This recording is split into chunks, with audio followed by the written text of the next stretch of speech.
Not everyone who died in Squid Game deserved to. We rank the players who truly deserve to win, based on how smart they played, how good they were, and how much their story mattered. Some were selfless, some just wanted to survive. One never even planned to win, but first, two chaotic players who might have deserved it more than anyone expected. Dae-soo and Min-yo didn't play the game quietly, they screamed through it, but maybe that noise was the point. Before Squid Game, Dae-soo wasn't a kingpin, he was drowning. Hunted by a criminal boss in Incheon, chased by Filipino loan sharks, and abandoned by his own crew. In episode 2, one of them turns on him.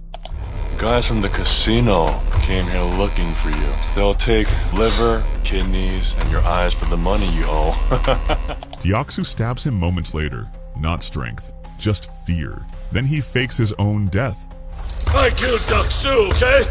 Not a confession, but a bluff before he dives off a bridge. Dae-soo's not the wolf. He's the cornered dog, biting to survive. And Min-yo, her survival is louder and smarter. With no allies or plan, just a story. She begs right after red light, green light. I have a baby at home. I don't have a birth certificate. I don't even have a name for my child. Real or fake, it doesn't matter. She's not playing the game. She's playing the room. After the vote sends everyone home, Dae-soo tries to build a crew to rob the game itself. No one follows. His rep's dead. So he crawls back in, alone. Min-yo does too, and instantly starts adapting. I'm more useful than this skinny girl, in many ways. She gets into Dae-soo's gang, smuggles a lighter, helps him melt the honeycomb and survive. They hook up. She thinks she's in, she's not. Next episode, he mocks her in front of everyone. Right, babe? Babe? You gonna call me that? You're too old to talk like that. Then, right before tug of war, he replaces her with stronger men. Min-yo helped him win. He left her to die. From there, her arc flips. In episode 6, she's the only one without a partner. The guards drag her off. Everyone thinks she's dead. She's not. She walks back in episode 7. Calm, sarcastic, dangerous. The math guy said I was the weakest link. Like when nobody chose you as a partner for things when you were a kid. Turns out, after the doctor's death, the numbers were off, and she got left behind. Not to be spared, to be forgotten. Meanwhile, Dae-soo's still pretending to lead. He shoves his own guy for vest number 9, middle of the pack. Not first, not last. Then he freezes on the bridge. We're in hell here. There's no rules in hell. He won't move, won't lead, won't die first. He's stalling, and Min-yo sees it. Man, you used to act like such a tough guy, babe. What happened to you? She walks up slow, smiling, and said, You betrayed me. Now you're going to die. She made him a promise back in episode 4. Dae-soo, you betray me. I'll kill you, okay? And now, she keeps it. She grabs him and jumps. Together they fall. It's not mercy, not madness, it's a message. She wasn't weak. He wasn't strong. They were just loud enough to survive, until now. Even the VIPs call it. Oh, now there's a poetic ending for those two. They weren't heroes, but they fought, lied, clawed forward. And when the game turned on them, they made sure it ended loud. More deserving than we thought? Maybe. But the next player, he didn't just survive the system, he hacked it. He didn't scream. He didn't fight in the spotlight. But behind the scenes, Byung-gi might have been the most dangerous player in the game. He wasn't just a contestant, he was a disgraced surgeon, buried in debt after a botched operation. And from the moment he showed up, he had a plan. In episode 4, he tries to join Dae-soo's gang. I'm a doctor out there. You might need me. They laugh until he mutters, I know what the next game is. That changes everything, because Byung-gi was getting help. While others guessed, he already knew what was coming. Why? Because he made a deal with the guards. He cut up dead players, removed their organs, and in return, they fed him clues about what came next. He tells Dae-soo that tug of war is next. They build a stacked team, they win. He even patches Dae-soo up after the riot. But in episode 5, the deal falls apart. The guards say they don't know the next game. He snaps. Tell me what the game is, or else I'm gonna end up getting killed tonight! He panics, stabs a guard, runs. He ends up hiding in the honeycomb room, where he once silently passed. Now, he's hunted. The front man finds them, executes the organ trafficking manager. The other guards shoot Byung-gi on the spot. He deserved to win for how smart he played. Quiet, resourceful, calculated, but he broke the biggest rule. fairness. And in Squid Game, that gets you killed. He didn't lose because he failed. He lost because he played the game too well. The next player, he didn't cheat. He barely made a sound, and he still fell, quietly and too soon. Player 21 didn't speak much, didn't betray anyone, but maybe that's why he didn't make it. He passed the early games quietly. No alliances, no help. In marbles, he beat player 276. No celebration. Just kept walking. He made the final 13 without cheating, luck, or blood on his hands. Then comes glass stepping stones. He picks vest number 4 early in the order. No room to wait, and when he gets to the edge, he forgets. You happen to remember what he chose next? He's asking player 453, hoping she remembered the math teacher's steps before he died, but she didn't. The players behind them argue, and 21 is stuck in the middle, listening, hoping, guessing.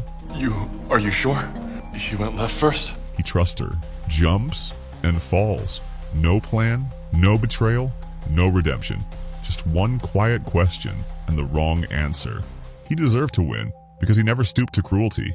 No alliances, no manipulation, just pure survival. But he didn't push either. Never made a move. Never took control. However, the next player, he didn't guess. He knew. Player 17 was barely noticed before the glass bridge. No alliances, no spotlight, just quiet survival. But then everything changed when he said, I can tell the panels apart. You can tell? I used to make glass for over 30 years. He spent 30 years making glass. He explains refraction, tempered sound, and even the VIPs actually pay attention. He's not just surviving anymore, he's leading. And that's when the frontman turns off the lights. I can't tell them apart in the dark, huh? His one edge, gone. He hesitates, but Sang-woo doesn't. Then just try one. He shoves him, and the glassmaker dies by glass. He made it to the final 4. He deserved to win for staying calm, using skill, and helping others when it counted. But he didn't speak up sooner. He played solo. And in Squid Game, even experts are expendable. While player 17 led with skill, the next player played with his heart. And in the end, it broke him. Player 69 entered the game with one rule. If she's not in, I'm not in. In episode 4, when Sang-woo offers him a spot on a strong tug-of-war team, he hesitates. I can't join unless she does too. That choice seals their fate. In episode 6, he partners with his wife, not knowing they'll be forced to play against each other. They play marbles. She dies. By episode 7, he doesn't celebrate. He sits in silence, shaking. Then he breaks. Let's just stop here. I can't keep doing this. I can't. We can stop if more than half of us agree. Don't any of you want to leave this horrible place? But no one moves, and Sang-woo doesn't let up. You think your wife will stop being dead if we go home? You should have been the one who died in there instead of her. Are you ready to live like that? Starting over again from nothing with that guilt? Later, they find his body hanging in the dorm. He didn't die in a game. He died from what the game did to him. He deserved to win for his loyalty, his grief, and his humanity. But he didn't survive it. And in Squid Game, that's the difference between playing and winning. But the next player, he didn't die for love. He died for something else. Cho Sang-woo was a genius, top of his class, Seoul National University, the pride of Sangmun-dong. Then he walked into the Squid Game, drowning in debt, dragging his mother's shop down with him. From the start, he led with logic. In red light, green light, he saves Gi-hun's life. I think that doll is a motion sensor. It won't be able to catch you if you're behind someone. In tug of war, as the team panics, he takes control. Get yourself together and listen! Take 3 steps up when I signal! But that's the edge! Look, just trust me and they'll fall! They do. His cold logic, their blind faith. He was brilliant, but that brilliance turned into something colder. In marbles, he tells Ali, Trust me. Help me and I'll make sure we get out of... Huh? Then fills Ali's pouch with rocks. Ali dies, still trusting him. As we saw earlier, the glassmaker hesitated. Sang-woo didn't. I can't tell which it is. Then just try one. And he shoved him. No hesitation, no goodbye. Then there's Sae-byeok, bleeding, barely alive. Gi-hun runs for help, but Sang-woo stabs her in her bed. Later, he says, You would have given up. Stop playing just so you could save her. Going home without a single cent? I can't do that! But in the final game, the weight catches up. Gi-hun offers him a way out, invoking Clause 3. the rule that ends the game if both players agree. But Song-woo does something no one saw coming. Young, my mother, help her. He stabs himself, not for honor, not for peace, for her. He deserved to win, for understanding the game better than anyone. But he didn't deserve the money. He didn't lose because he was weak. He lost because he killed what made him human. While Song-woo betrayed to survive, the next player made a promise and kept it. Kang Sae-byeok didn't trust anyone, not at first, not when she needed to survive. But she wasn't here for herself. Her brother was alone in an orphanage. Her mother, trapped in North Korea. She wasn't chasing money. She was just trying to bring her family back together. When Ji-yeong asks what she'd do with the money if she won, I'd use it to get a house where I could be with my brother first. Then I'd get her mother out of the north. she survives the chaos. Red light, honeycomb, tug of war. Even glass bridge where she watches, remembers, and saves Gi-hoon with just 3 words. It's the left. It's the left one. But when the final panel explodes behind her, a burst of glass rains down as the bridge collapses. A shard slices deep into her side. Her own injury? She hides it, patches herself up alone, and when Gi-hoon finally sees the blood, she whispers, I think I want to go. I'd like to go home now. She made it to the final 3, but the glass cut too deep, and Sung-woo finished what the system started. She doesn't beg, doesn't scream, just makes one final request. Just in case either of us can actually make it out of this hellhole somehow, we'll look after each other's loved ones, okay? That was her final move. Not to escape, but to make sure someone else did. She deserved to win for her heart, her reason, her restraint. But in Squid Game, pain doesn't make you special. It makes you next. And while Song-woo killed to survive, Sae-byeok gave Gi-hoon a reason to keep living. But the next player, he didn't kill to survive. He believed in others, because he had someone waiting. Ali Abdul never raised his voice. He just played the game, until it broke him. In red light, green light, he caught Gi-hoon by the jacket, 1 second from death, and held him steady. Not because he had to, because it was right. When Gi-hoon thanks him later, Ali just says, You're alive. That is what matters. Ali didn't come here just to win. He came here to provide. For his wife, for his baby, for the future they still believed in. 6 months of unpaid labor, a crushed hand, a stolen future, and still the first thing he did with his stolen wages was send his family away. In the game, he was strong. Tug of war, Dalgona, riot night watch. But what made him powerful wasn't muscle, it was faith. He trusted Gi-hoon. He thanked Sang-woo. He believed in the people around him, even when they didn't deserve it. So when Sang-woo cried in marbles and begged for help, Ali listened. They'll kill my family if I don't get out of here. And you and I swore that we'd leave here together, right, Ali? Ali handed him the only thing that kept him alive. He gave Sang-woo his marbles and got rocks in return. Later, he calls out, Sang-woo! Sang-woo doesn't look back. Then a gunshot. Player 199 eliminated. No speech, no revenge, just betrayal and a man who never stopped believing.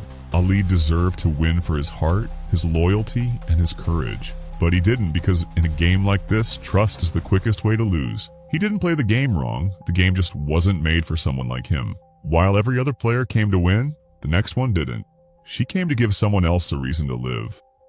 Ji-yeong wasn't supposed to matter. In tug of war, she pulled alongside strangers twice her size. In the riot, she held her own. But it was in marbles where she showed the most strength. When it's time to choose partners, Sae-byeok hesitates until Ji-yeong walks up and says, Want to do this? Sae-byeok questions her. Why should I? Ji-yeong doesn't flinch. Can't picture you going around here and begging these. What matters is winning. Then, almost like it's nothing, she adds, Then play with me. I'll make sure that you win. The words seem casual, but she might have made up her mind right then. As they sit together in the shadows of the arena, Ji-yeong opens up about watching her mother's murder and killing her abusive father in return. The next body that I saw, that was my dad's. And the person standing there holding the knife, that was me. She says it plainly, not for pity, but because this is the end, and she's using it to give someone else a beginning. I have nothing. You got a reason to get out of this place. But I don't. She drops her marble, no hesitation, no regret, and then with a small smile, her final words. Sae-byeok! Thank you for playing with me. Ji-yeong didn't try to win. She didn't need the money. What she needed just once was to make someone else feel like they mattered. She deserved to win because she never asked for anything and gave everything anyway. But in Squid Game, that's not how you win. That's how you leave quietly. And yet, she might be the only one who left with peace. And if you think Gi-hun actually won on his own, you haven't seen just how lucky he got. Watch every time Gi-hun got unexpectedly lucky in Squid Game and see how close he came to losing it all.